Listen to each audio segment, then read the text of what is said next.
64살에 다시 설레는 마음을 갖게 될 줄은 몰랐습니다.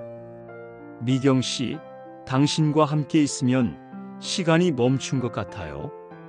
그 말을 듣는 순간 제 가슴이 마치 20대 처녀처럼 뛰었습니다. 이런 감정을 다시 느낄 수 있을 거라곤 정말 생각지도 못했어요. 안녕하세요. 저는 김미경, 올해 64살입니다. 남편을 먼저 보내고 홀로 산 지 벌써 12년이 흘렀네요. 자식들은 다 장성해서 각자의 삶을 살고 저는 매일 똑같은 일상의 반복이었습니다. 아침에 눈 뜨면 혈압약부터 챙기고 동네 슈퍼에서 장을 보고 저녁엔 TV 앞에서 홀로 식사하는 그런 평범한 노년의 삶이었죠. 그런데 어느 날 동네 도서관에서 만난 한 분이 제 일상을 흔들어 놓았습니다. 67살 박정호 씨, 5년 전 아내를 떠나보내고 혼자 산다는 그분에게서 묘한 따뜻함이 느껴졌어요. 그날은 비가 부슬부슬 내리던 화요일이었습니다. 도서관 문학 코너에서 연금술사를 찾고 있는데 옆에서 누군가 말을 걸어왔어요. 좋은 책이죠? 저도 작년에 읽었는데. 돌아보니 단정한 회색 가디건을 입은 남성분이 계셨어요. 안경 너머로 보이는 눈가의 주름이 온화해 보였죠. 아, 네, 그런가요? 어색하게 대답했는데 그분이 웃으며 말씀하시더라고요. 저는 박정호라고 합니다. 이 도서관에 자주 오시나요? 그렇게 시작된 우리의 인연이었어요. 함께 마신 차 한 잔, 공원에서의 산책, 그리고 그분이 건넨 말들. 그 다음 주 목요일 그분이 먼저 연락을 주셨어요. 미경 씨, 혹시 시간 되시면 도서관 앞 카페에서 차 한 잔 어떠세요? 가슴이 두근거렸지만 태연한 척 네, 좋아요라고 답했죠. 카페에서 마주 앉아 차를 마시는데 그분이 제 손을 가만히 바라보시더니 미경 씨 손이 참 곱네요. 뜨개질을 많이 하신 것 같은데 어떻게 하셨어요? 손끝에 실 자국이 보이네요. 제 아내도 뜨개질을 좋아했거든요. 그때 그분 눈에 잠깐 스친 그리움의 표정을 놓치지 못했어요. 일주일 후에는 근린공원에서 만났습니다. 단풍이 물든 오후 벤치에 나란히 앉아 있는데 그분이 말씀하셨어요. 미경 씨, 당신과 함께 있으면 시간이 멈춘 것 같아요. 그 말을 듣는 순간 제 가슴이 마치 20대 처녀처럼 뛰었습니다. 이런 감정을 다시 느낄 수 있을 거라곤 정말 생각지도 못했어요.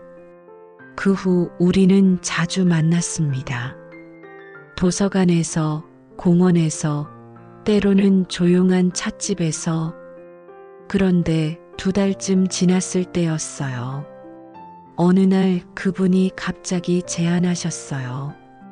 미경 씨, 우리 영화 보러 갈까요? 오랜만에 극장에서 만나요.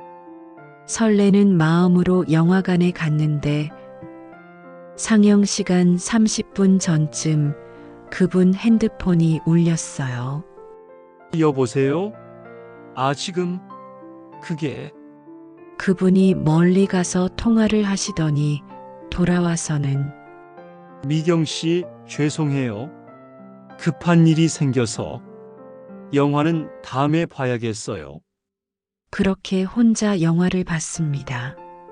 러브 액츄얼리였는데 온통 사랑 이야기인 영화를 혼자 보는 기분이란. 그날 이후 점점 더 이상한 점들이 보이기 시작했어요. 그분은 항상 우리 집 근처에서만 만나자고 했어요. 제 아파트는 아직 정리가. 미경 씨 댁은 어떠세요? 라고 물으면서도 정작 우리 집에 오는 일은 없었죠. 그리고 가끔 핸드폰이 울리면 잠깐만요라며 멀리 가서 통화를 했어요. 돌아오면 병원에서요, 혹은 보험회사에서요라고 하셨지만 표정이 어딘가 어색했습니다. 특히 기억에 남는 건 제가 감기에 걸렸을 때였어요. 정호 씨, 몸살이 좀 심해서 오늘은 집에서 쉬어야 할 것 같아요. 아, 그래요? 그럼 제가 죽 좀 끓여서 갖다 드릴까요? 그 말에 얼마나 감동했는지 몰라요. 하지만 아니에요, 괜찮아요. 혼자 잘 챙겨 먹을 수 있어요. 그렇게 사양했는데도 계속 오겠다고 하길래 결국 주소를 알려드렸죠. 그런데 1시간, 2시간이 지나도 오지 않더라고요. 저녁 늦게 문자가 왔어요. 미경 씨, 죄송해요. 갑자기 급한 일이 생겨서 내일은 꼭 뵐게요.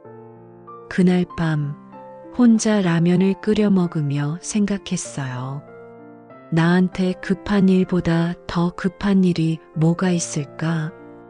어느 날 함께 마트에 갔을 때였어요. 앞서 가던 그분이 갑자기 멈춰서더니 어떤 중년 여성과 반갑게 인사를 나누시는 거예요. 어머, 박정호 선생님. 오랜만이네요. 부인은 좀 어떠세요? 그 순간 그분 얼굴이 창백해지는 걸 봤어요. 아, 그게 네. 이분은 동네에서 알게 된 지인분이세요. 지인. 그 단어가 가슴에 박혔습니다. 그 여성분이 저를 보며 말했어요. 아, 안녕하세요. 박정호 선생님 부인분 대신 장 보러 나오셨어요? 그분이 당황해서 더듬거리며 대답하는 모습을 보며 저는 모든 걸 깨달았습니다. 이게 사랑일까요? 아니면 그냥 서로의 외로움을 달래는 걸까요?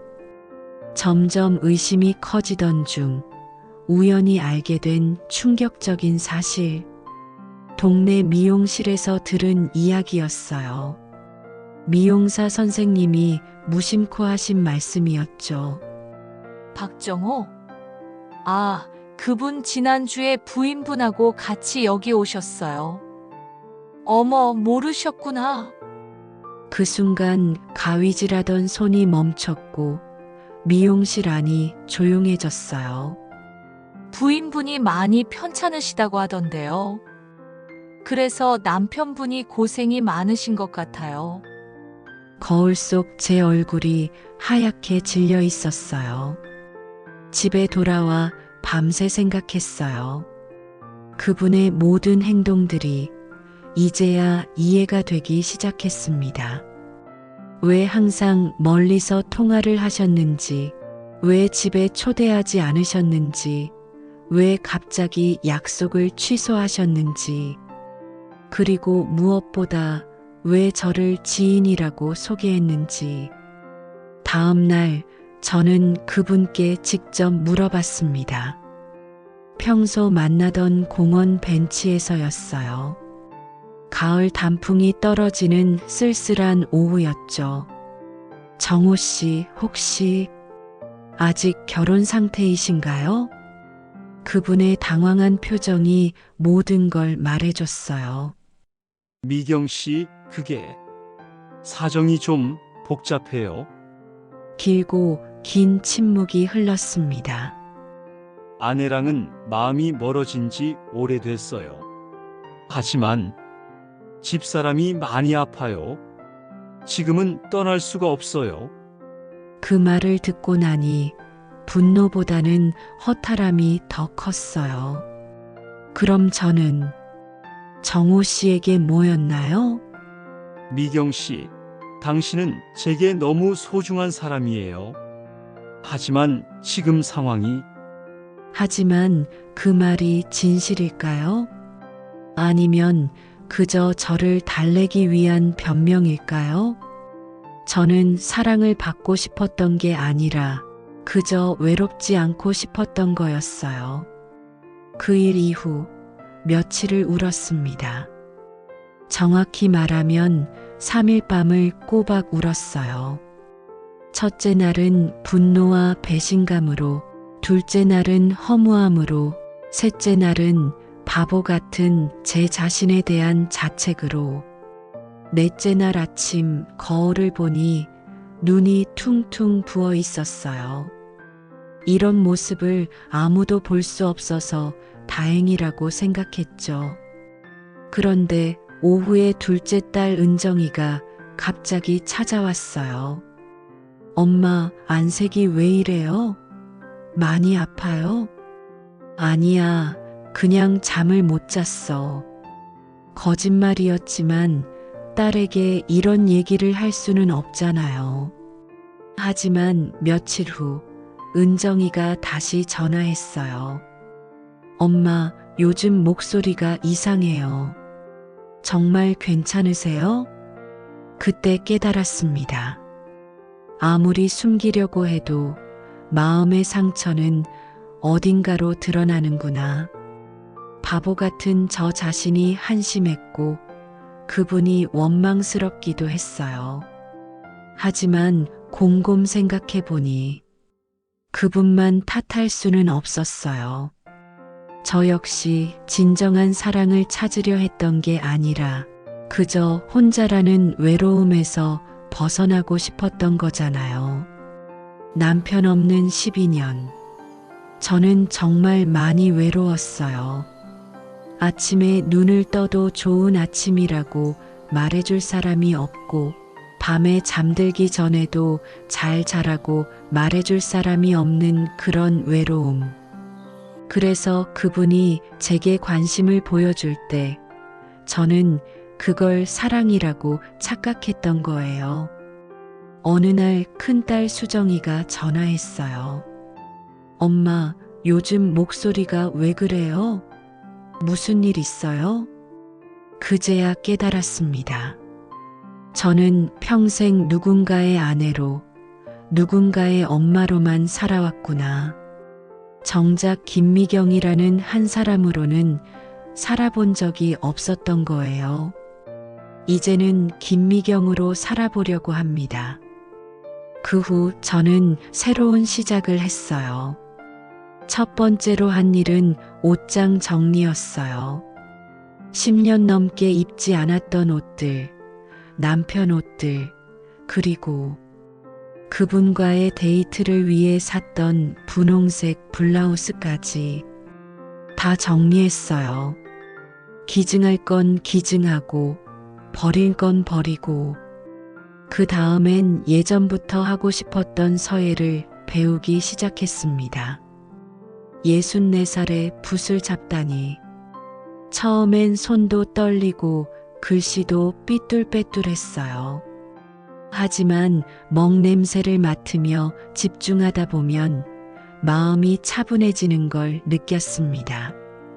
그리고 오랫동안 미뤄왔던 독서 모임에도 참여했어요. 첫 모임 날 정말 떨렸어요. 안녕하세요, 김미경입니다. 이런 모임은 처음이라 좀 서툴 것 같아요. 그런데 다른 분들이 너무 따뜻하게 맞아주시더라고요. 어머, 미경 씨, 반가워요. 우리 모임에 새로운 바람이 불겠는걸요. 그날 읽었던 책이 82년생 김지영이었어요. 나이는 다르지만 여성으로서의 삶에 대해 이야기하다 보니 밤 10시가 넘도록 대화가 끝나지 않았어요. 처음엔 서툴렀지만 점점 재미를 느끼기 시작했어요. 특히 서해는 먹향과 함께 마음이 편안해지는 걸 느꼈습니다. 3개월 후의 변화는 놀라웠어요. 아침에 일어나면 오늘은 뭘 해볼까라는 생각이 먼저 들어요. 예전에는 오늘도 하루를 어떻게 보낼까였는데 말이죠. 몇 달 후 동네 문화센터에서 작은 전시회를 열었어요. 제 글씨를 본 한 분이 말씀하시더라고요. 이 글씨에서 깊은 울림이 느껴져요. 어떤 마음으로 쓰신 건가요? 제가 쓴 글귀였어요. 내 이름으로 사는 삶. 제 인생에서 가장 늦게 배운 진리예요. 그때 저는 확신했습니다. 이제야 비로소 나라는 사람을 찾았구나. 요즘 가끔 박정호 씨를 동네에서 마주칠 때가 있어요. 지난주에도 그랬어요. 마트에서 장을 보고 나오는데 그분이 아내분과 함께 들어가는 걸 봤어요. 아내분은 휠체어를 타고 계셨고 그분이 조심스럽게 밀고 있었죠. 그 모습을 보며 생각했어요. 아, 그분도 그분만의 사정이 있었구나. 서로 눈이 마주쳤지만 어색하게 목례만 하고 지나갔어요. 이제는 마음이 편합니다.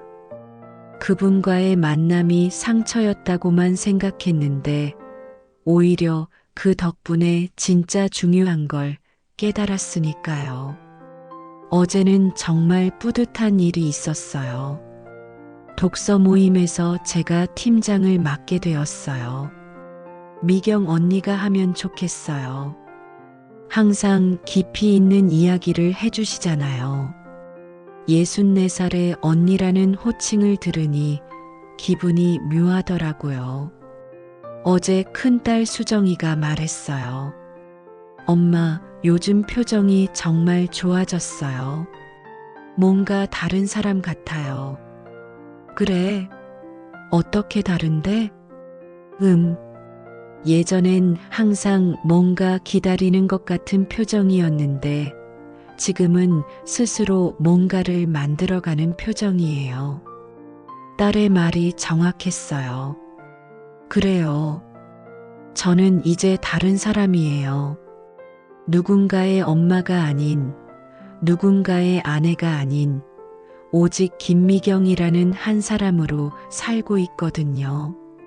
그리고 작년 겨울, 특별한 일이 있었어요. 서예 선생님이 제게 말씀하셨어요. 김미경님, 실력이 많이 늘었네요.